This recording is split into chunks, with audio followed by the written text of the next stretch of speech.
Hi, I'm Patricia Grabarek. And I'm Katina Sawyer, and welcome to the Worker Being Podcast. Today we have with us Karen Liebner. She is the founder of Finding Your Momtra, and she's also an English language lecturer at University of Pennsylvania, and she's also a PhD in education. So she's awesome and wonderful, and we also went to high school together and we were friends. So I'm so excited to have her on the show. Hi, Karen. How are you doing? Hey, ladies. I'm glad we finally made this happen. It's been a Me long time coming. Me too. Thank you so much for being here. Mhm. So we're wondering if you could just start off by describing a little bit about your background, kind of as an employee, and maybe a little about your family life so we can understand a little bit more about what made you found Finding Your Momtra. Yeah, absolutely. Well, first I want to clear the air a little bit. I'm actually an EDD, not a PhD, Oh, and sorry. I don't want to upset any PhDs out there because it's not the same. We're not upset. We're Um, fine. so, good. Very angry. Hey, you'd be surprised. I don't know if you've been in the middle of those conversations, but you have to be very clear. So yeah, I have an EDD. But personally, I am married to Fred. We've been married for 3 years. We have an almost 2-year-old son, and our second baby is due not very soon. It's not as soon as I wish, but in a few months. Um, and Fred is an extremely supportive partner, personally and professionally, and a lot of my achievements and success are a testament to having the partner that I do, and that's really important for my work life and for finding our mom trust. So I have to give him his due praise. So I've been in education for 11 years. This actually all started in kindergarten when I came home and declared that I wanted to be a teacher. And Aw. I went the traditional route. I kind of assumed I'd be a classroom teacher, and I did enjoy it when I got there, but I kind of quickly knew that I didn't want to be tied to the same elementary school until retirement, like a lot of people who came before us did. I think we all had those elementary teachers who had been teaching second grade, like to our parents and to us and to all our siblings. And Yes, I just, they're like immortal. yeah, I just didn't really see that as my life when I started once I got started. And I kind of always had in the back of my head that I wanted to be an entrepreneur of some sort and have that kind of freedom. So I often thought, so many inventions come out from teachers and moms, and lightning's gonna strike and I'm gonna come up with one of these ideas. And, I sat around waiting for that to happen. And I ended up getting a master's degree in teaching English as a second language, which is what I still do. And then I got a doctoral degree in higher education. I was initially thinking that I'd use that to support soon to be teachers and practicing teachers, which is something I do still do. Um, so I adjunct at several different places where I teach, like I said, education majors, either getting their master's or their undergrad degrees. And then I teach English as a second language to international students on a pretty regular basis. But it wasn't until I became a parent that kind of this whole path and my experiences and my education all kind of culminated in my head and made me realize that I could continue to teach, but in a way that I had never conceived before, because I couldn't have, because it had to do with me becoming a parent. Um, and so, yeah, I've been an adjunct in higher ed for the last 6 years at various places. And then I do this Finding Your Momtra thing in my spare time, which is awesome. Well, it sounds like you've got a lot going on, and we know the feeling. We Yeah. totally understand the whole side hustle thing, and we love it, and we really respect everything that you do. So I kind of wanted to hear a little bit about how you balance your side work and your teaching and everything that you do, plus obviously your family, and what's been working for you. Um, so I like that we can talk about it in a way of saying making work and life fit together, because I think that balance is kind of a myth, and I think that it's just sort of another impossible standard that we as women try to live up to. Um, and it's going to sound a little bit like a broken record or extremely cliche to anyone who's looked into this kind of topic at all for herself. But my top strategies for making any semblance of balance work in my life is by asking for and being willing to receive help. recognizing my strengths as a parent and playing to those strengths as often as possible, and my strengths as a teacher and an employee. And I truly believe in preparing rather than repairing, which is something I can get into later. But in parenthood and life in general, but a lot of times in parenthood, problems are going to arise. And the more prepared you are, the more you can handle those instances with some sort of grace and finesse instead of just letting the you know what hit the fan, which can happen. Mm. That's awesome. I like that idea of preparing instead of repairing. And it feels like, I mean, obviously you have, started finding your mantra because you have thought hard about these sorts of topics with regard to how to make work and life fit together.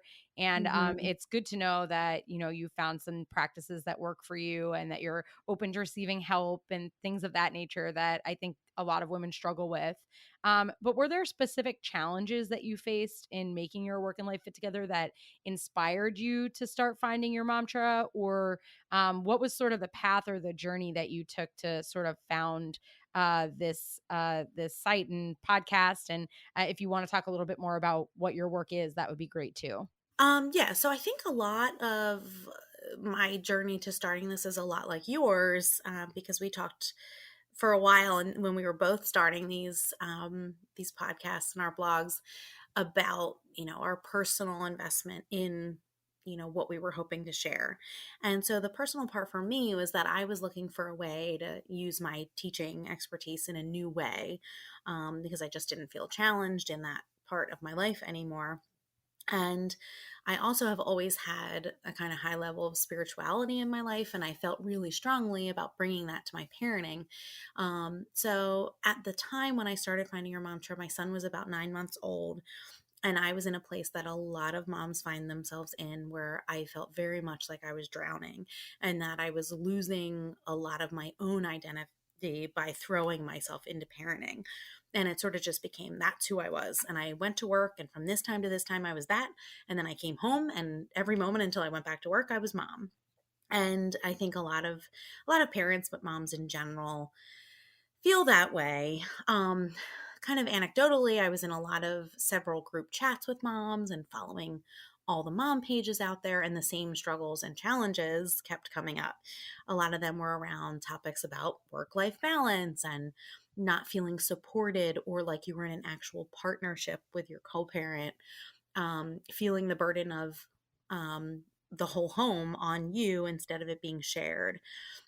And there's a lot of research out there that shows that even when both parents work full time, more than half of the workload of keeping the home going and, children, I was going to say students, the children's, schedules and appointments, all of that tends to fall on the mom still, even when she's also working 40 plus hours a week. And even though far more women work outside the home than they did a generation ago or further back, we still carry that same homework load as they did. And it's just extremely draining, and it can even be, very demoralizing and worse. Um, and so I was kind of drowning in that.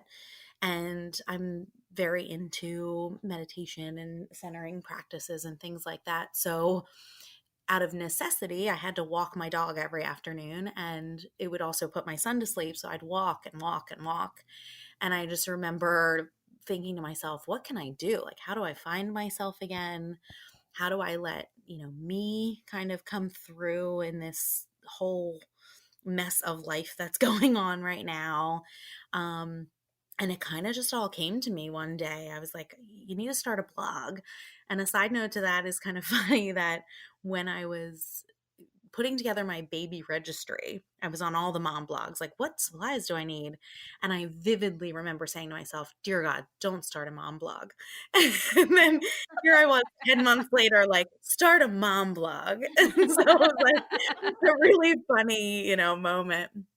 Um, but, I didn't want the traditional, like, here's what your diaper bag needs in it. I wanted, here's what your, like, spiritual backpack needs in it to survive this mess. And so that's where it all came from.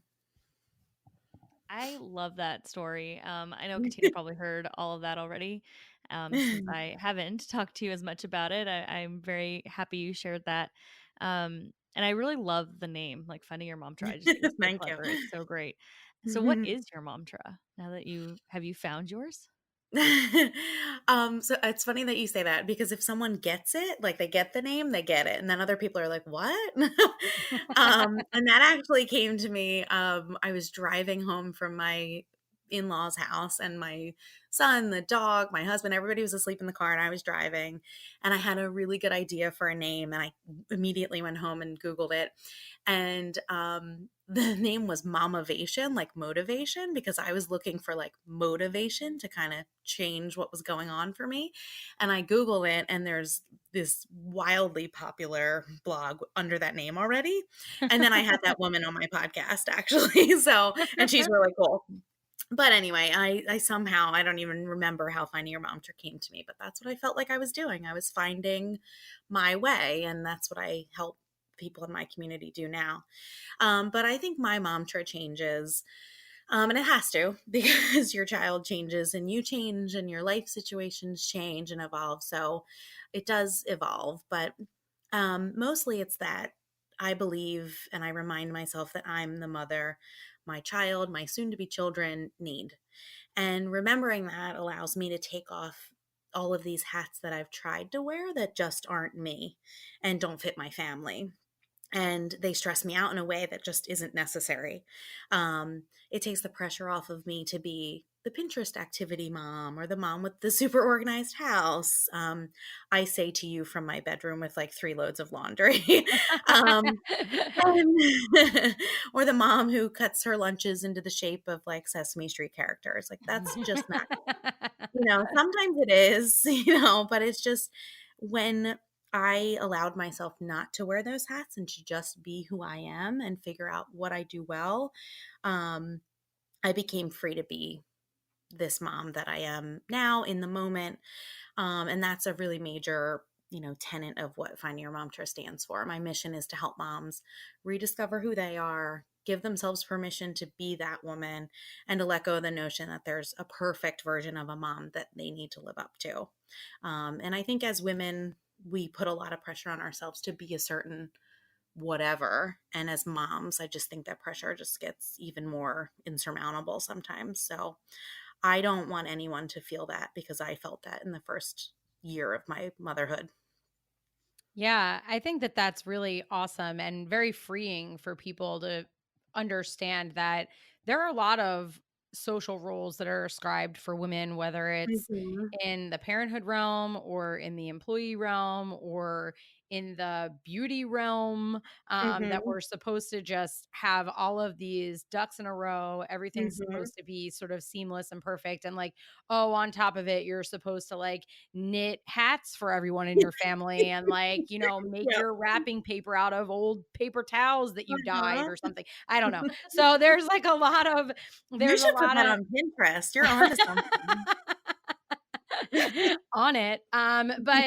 But yeah, I think that that you're right that it's really freeing when people are able to take those hats off. And I think that if Mhm. employers could understand a little bit more about that, Oh, yeah. it might make the workplace a better place. And something that we've been talking about a little bit is, what responsibility do employers have to help women to better manage their and take leadership roles and have kind of Mhm. conversations and dialogues at home, like what skill set do they need to actually set themselves up at home so that they can be successful at work, which Mhm. is not really a place that like employers have forayed into. Yeah.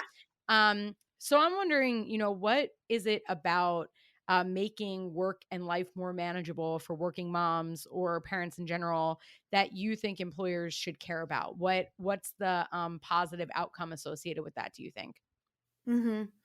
I think that the fact that your platform exists and people listen to it and you're also, tying in other research and resources that are talking about worker well-being, that's just a testament to the fact that this conversation is happening and it's important to a lot of people. Um and though I tend to focus my work on the home life, even though I'm a working mom, I definitely allude to that often. Um, but I think that what I share is 100% transferable to the workplace. As far as employers go, I think one of the biggest issues that they should be aware of and probably are, um, are just what I mentioned earlier, the plight of the modern working mom. Um, the biggest issue is probably talking about burnout, and more specifically emotional burnout, where someone just feels like the candle is burning at both ends for the foreseeable future with no end in sight. And that's how I felt when I started this. And the symptoms of that actually can last up to 15 years and take that long to dissipate. Even when, you have a 15-year-old, they're pretty self-sufficient, but there's still so much, to be done for your home and supporting your children and new bigger problems with bigger kids. And so, maybe that initial really being needed 24 hours a day goes away, but if you're continuing to carry the workload that you do throughout your entire motherhood, that's really unsustainable. The information that I found actually was done on a study of mothers in Australia, but there are dozens of other studies that support the same kind of information. This particular study was done over 3 1-month intervals of time where they asked the mothers to check in using a self evaluation of their mental state at the end of each of these intervals. And um, one of the things that they found is that if we don't address the causes of these burnout, we're setting up a huge percent of the workforce to be performing well below what they're capable of. Um, Obviously, there's higher rates of absenteeism, there's lack of productivity, there's lack of fulfillment and engagement at work. And I know that a lot of your work has centered around that and why that's important for employers to care whether or not their employees are engaged, because ultimately that trickles down to your end product or your customer service or whatever it is that your company or organization does, right? And one of the ways that these researchers suggest that employers support their employees is by giving them some amount of control over how their day or time is spent. Um, and in this way, the employee doesn't feel as though their resources, and in this case, we're talking about their energy or their emotional and mental state, they don't feel like those resources are being depleted in a way that is completely out of their control. And that's kind of something that I realized on my own, that I needed to kind of take control of how my day was flowing and how my mental state was going, instead of just, what do they say? Dead fish go with the flow. So it was kind of like that, and I think that you can get into that mode really easily because you just get swept up in all that's going on. And so I think, of course, that's important for employers to be paying attention to. 50% of the workforce is women and a huge percent of them are mothers. They're going to need, you know, us to pay attention to this problem. Yeah, I think something that you said earlier about how, employers should be aware or are aware of this issue. I actually don't think they are as aware as we would like Really? them to Mm-hmm. be. Mm-hmm. What you are saying about how much of the workload at home the women are taking on, and all the research that you mentioned in terms of burnout and how long it takes for um, Mm-hmm. the 15 years that you talked about. I mean, that's really interesting information. It's very important information, and I don't think it's getting out there as much as Mm-hmm. it should be. And I think there's a lot of leaders and organizations that aren't aware of these issues, and to that Yeah. extent, I think everyone Yeah. knows, yes, being a parent is challenging, but that's probably where it ends for a lot of people.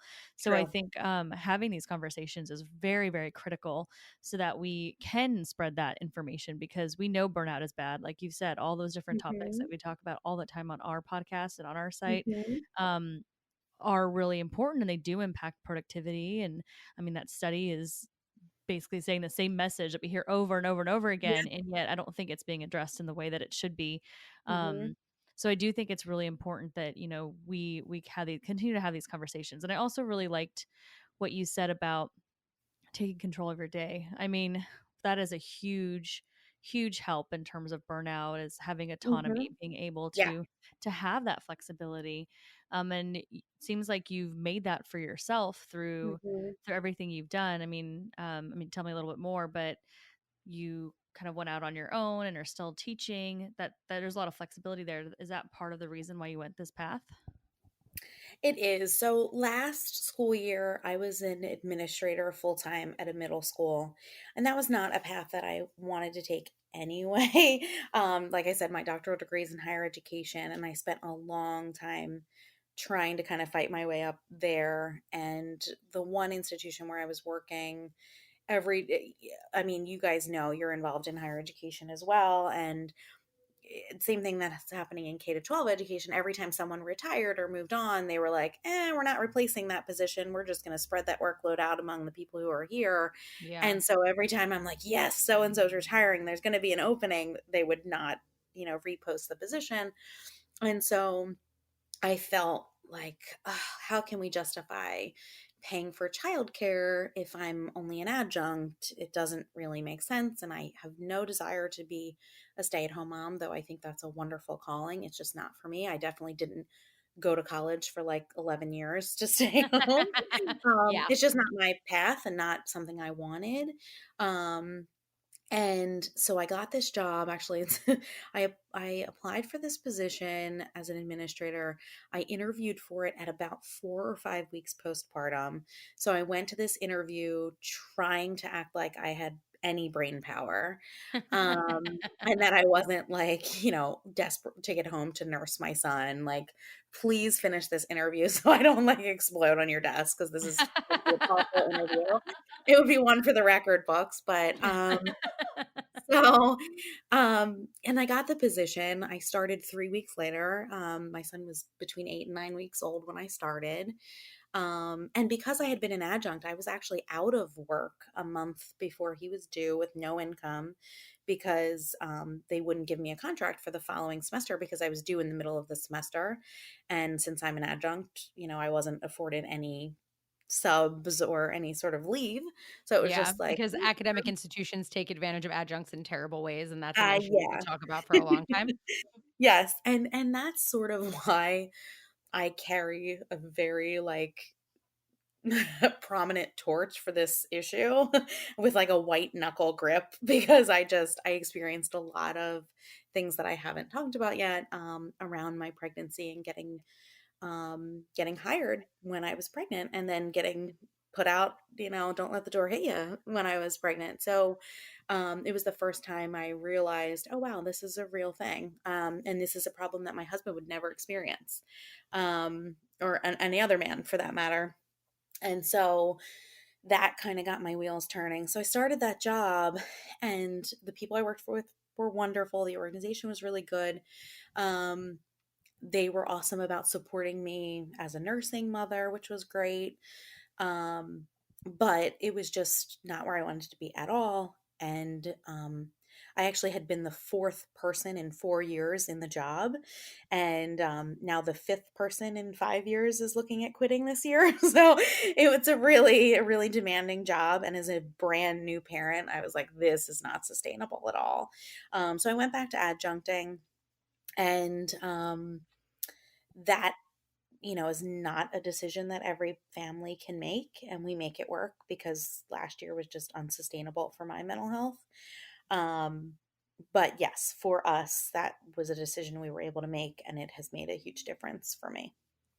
Yeah, it seems like you've learned so many lessons along the way. And I appreciate that you're so honest about everything that you have been through, because I think, especially with, the way that we live in a social media driven culture with Instagram and Twitter and all these other outlets and Pinterest and whatnot, there's Mhm. this pressure to present this like perfectly seamless vision of yourself. And even if you're presenting a vision that's not perfect, it's still sort of perfectly presented in a way that Yeah. makes it seem like, oh, oops, like sometimes I make a mistake too, like I Uh-huh.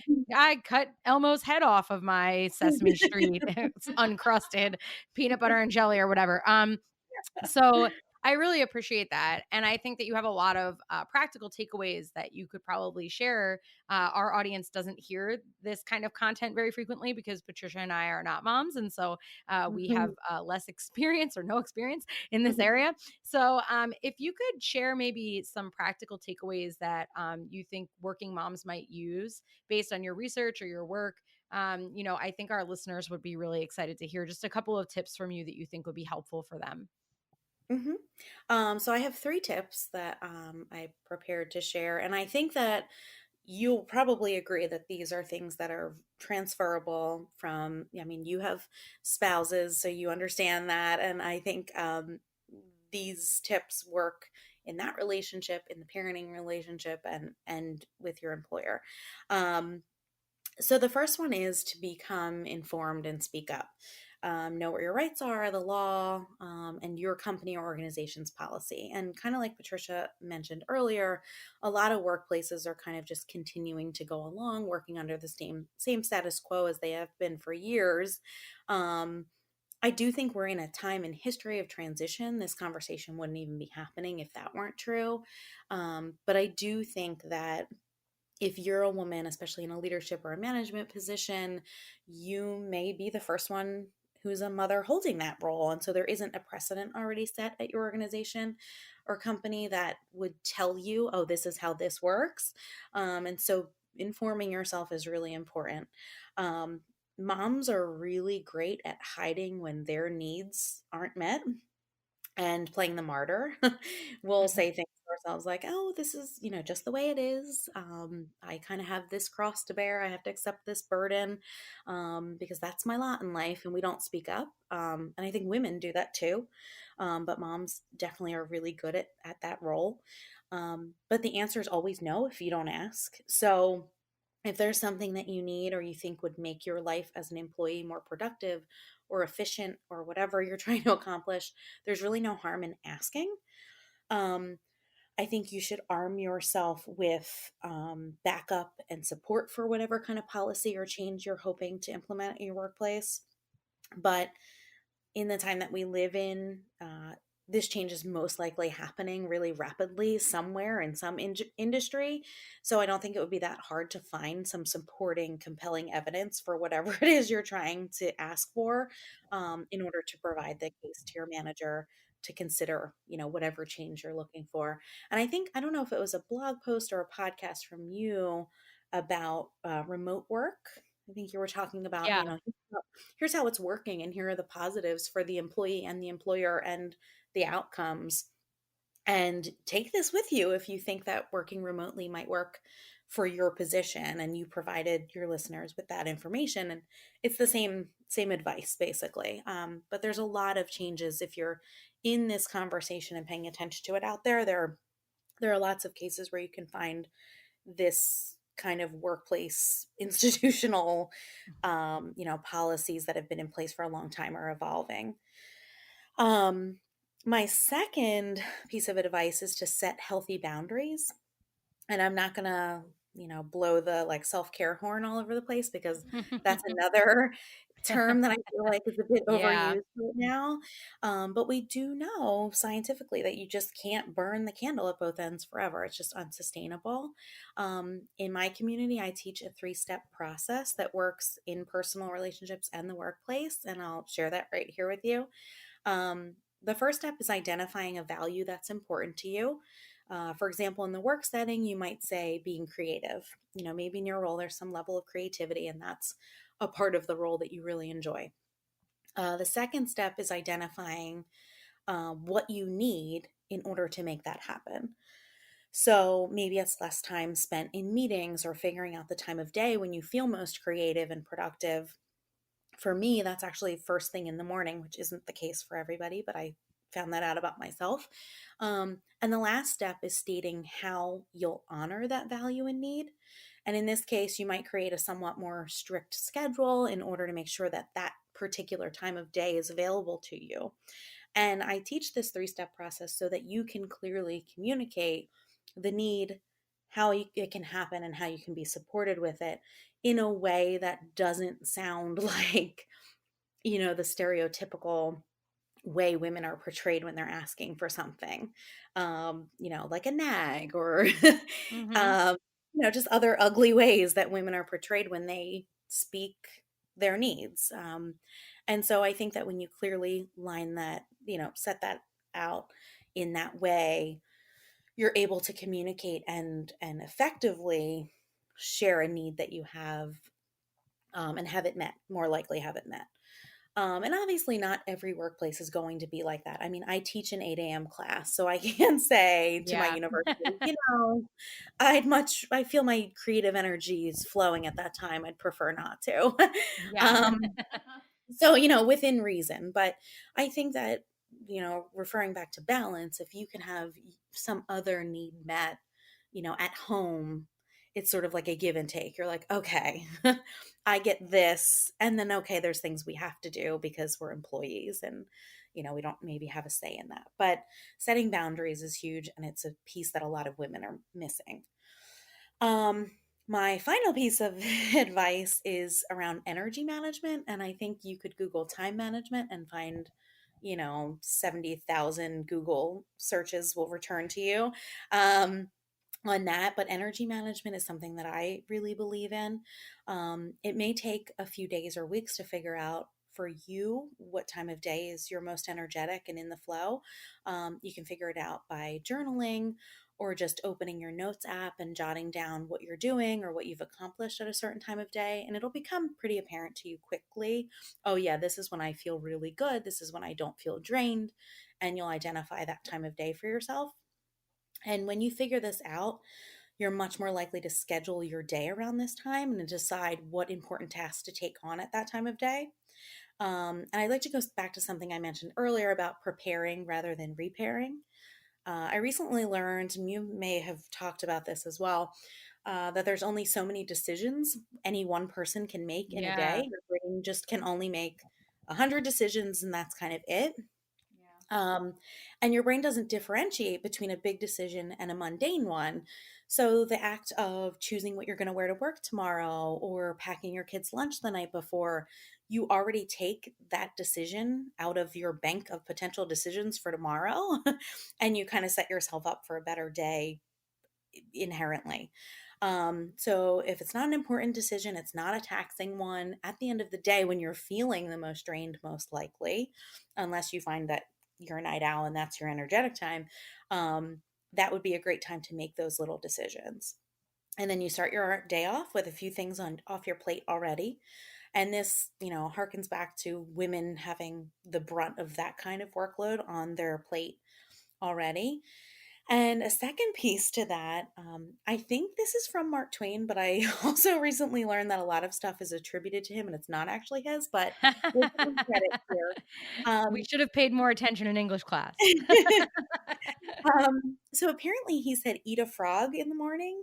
And the idea is that you check something off your to do list that you might really be dreading or you just really not wanting to put any energy toward. Because after you've eaten the frog, nothing worse than that should happen for the rest of your day. Um, and so I feel like when you intentionally attack your day with these things in mind, there's just a lot more flow. You expend less or you expend your energy in a way that feels more natural to you, and you're left feeling much less depleted than if you lived like the dead fish going with the flow. And personally, I can attest to these strategies working major wonders for me as someone who works part-time out of the house, part-time on my own community, raising a toddler, trying to maintain a healthy relationship. I do not feel the level of depletion that I did early on as a parent, and I attribute a lot of that to learning these strategies. I think those are great, very concrete strategies. And, a lot of what you've said does tie into the research. Like you were just talking about the frog. We actually just had I think we had a podcast episode about something similar Yeah. around doing, the tasks you don't like first in the day, earlier in the day. And Mhm. that helps you and to conserve your energy so that when you're Yeah. later on in the day, when most people are already tired of being at work, you can be doing something you like more. So Yep. there's research definitely backing all of that up. But I really like the idea of energy management. Like when you Yeah. were talking about that, Katina and I are like sitting here nodding at each other. Um, Yeah. so you can't see it, but we're like, yeah, yeah. Because I mean, it makes a lot of sense. Like there are times in the day where you do tend to have slumps and Yeah. feel better, more energetic. So if you can figure out what your personal body rhythm is, Yeah. I could see how that would make a huge impact. And I definitely want to do that now because I feel Yeah. like I know a little bit, but I probably could get better at knowing when I'm going to have my I want to go to sleep and take a nap moment so I don't Yeah. schedule important meetings or recordings or whatever at that time.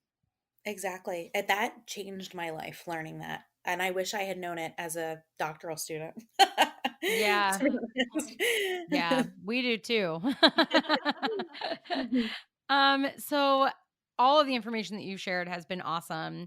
Is there anything else that you think our listeners should know about your work or things that you want to tell people that you think they should remember as kind of some concluding thoughts before we move into our final, what we believe is a fun question? Oh, it's fun. I've been thinking about it for like 2 weeks whenever you send it to me. Yay. Um, yeah, so you can find me at findingyourmomtra.com. I'm a sometimes blogger. I'm really bad at keeping up with that, but I love to talk. So my podcast comes out religiously every Monday.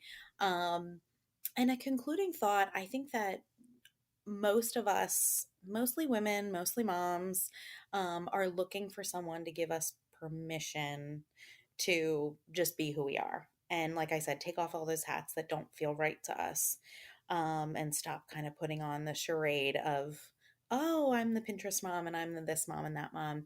Um, and I don't really think anyone outside of you can give you that permission, but you can go places and learn tools to help you figure that out for yourself. And I hope that Finding Your Momtra is a place where moms, find that permission and those tools and strategies just to be a happier and more present and, better version of themselves. Because at the heart of it, we really do put our kids first and we want to be the best we can be for them. And you can't be if you're allowing yourself to, drown in that role. And so, I think the work that you're doing is so important, and all of this work around, mindset and well-being is so important for everybody, no matter what your role in life, but especially for moms who have a disproportionate amount of all of this work on their plates. So yeah, that's my concluding thought. I think you did build a really great community. Everything that we've seen you do is so inspiring. And, as we said, we're not mothers, but we find a lot of inspiration in what you talk about, Thank you. regardless. Ditto. And I think that what you share is amazing. And I think that your community is amazing. So we're excited to see all the great things you have coming. And we hope all of our listeners do too. And I am stealing the fun question because you both went to high school together, and I want both of your answers to this question. Oh, yes. So I'm going to start with you, Karen, and then we'll ask Katina. But since you guys both went to high school together, what's your favorite high school memory and why? Okay. Well, first, I want to tell you, I feel exactly the same way about your platform. I do think we very much mirror each other in the kinds of content we put out, but it's applicable in both places and really important work. So thank you for what you're doing too. Okay, so I thought of a Katina memory, and if you can believe this, it was 20 years ago, Katina, Wow. That's right? that's just sad. That's just sad.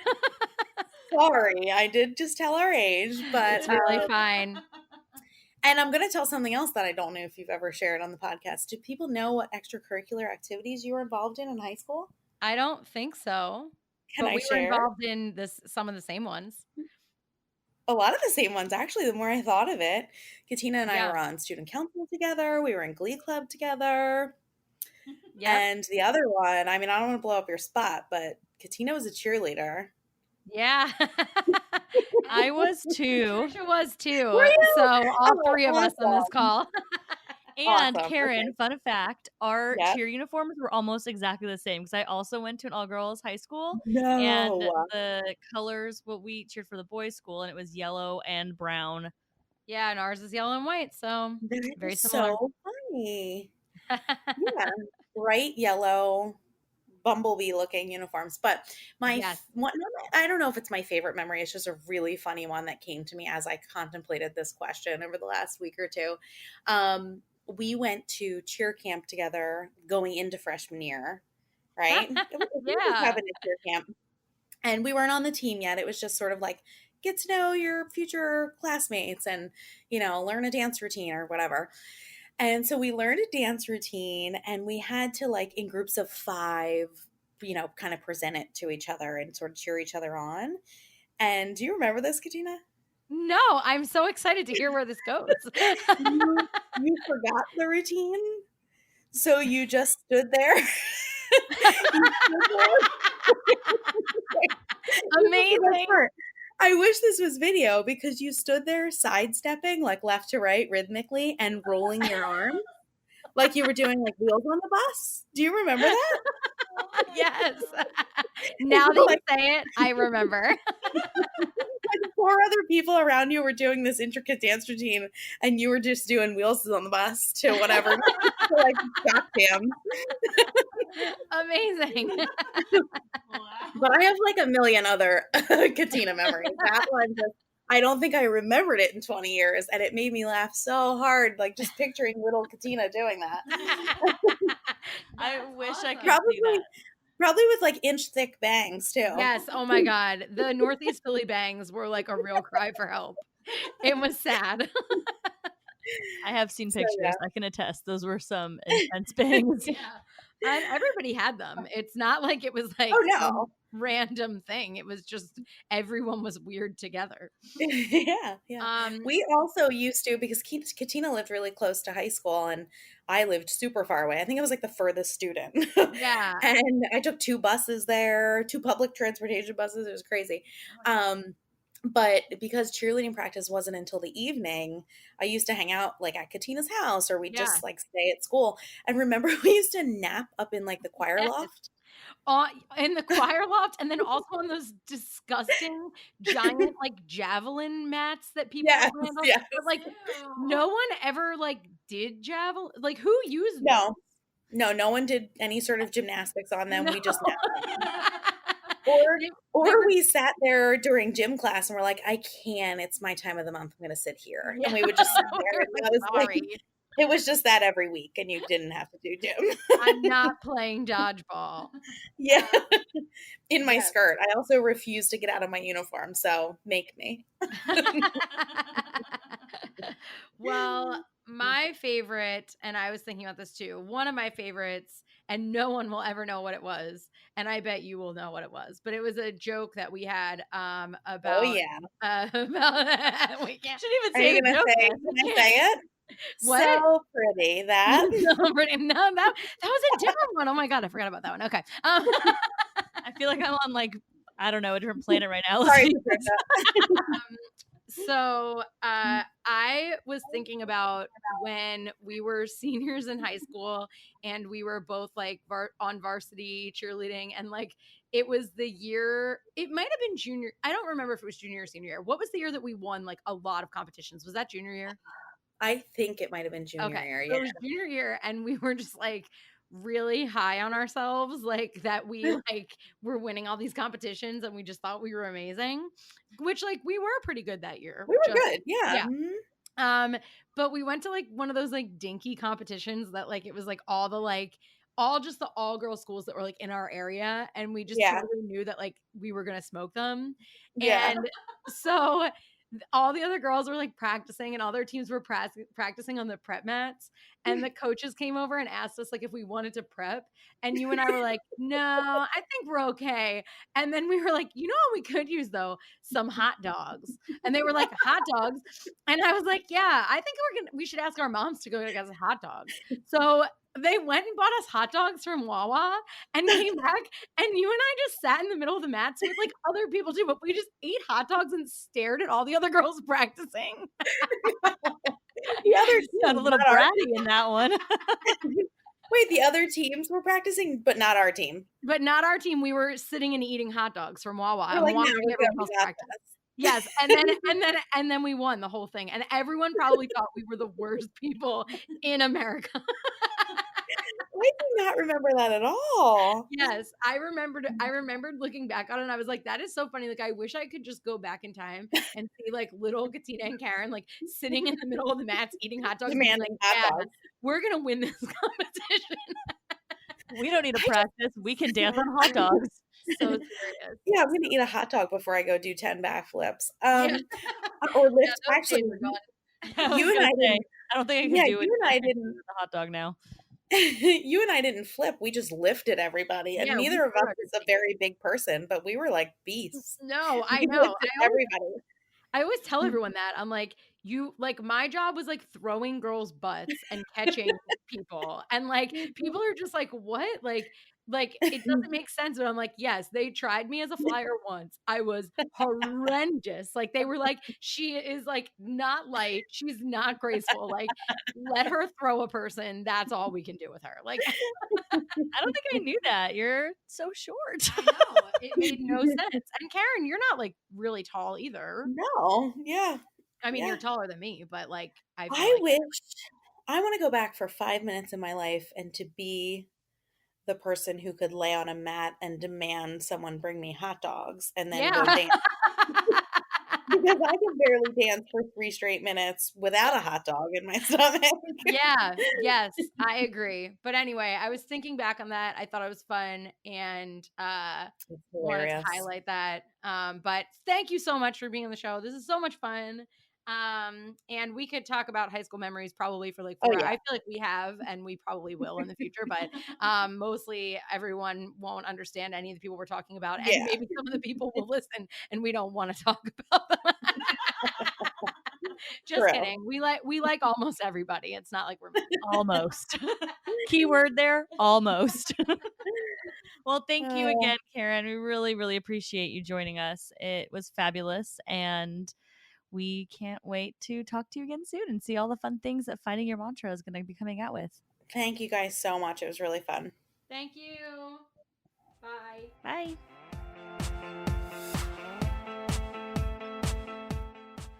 Thank you so much for listening to our interview with Karen. She's amazing. We hope you go find her on her website and her podcast at findingyourmomtra.com. We'll have links in the show notes. And you can also contact us, send us a note, let us know what you thought. We'd love to hear from you. You can reach us at workerbeing.com. You can email us at workerbeing@gmail.com and find us on social media at workerbeing. Thank you.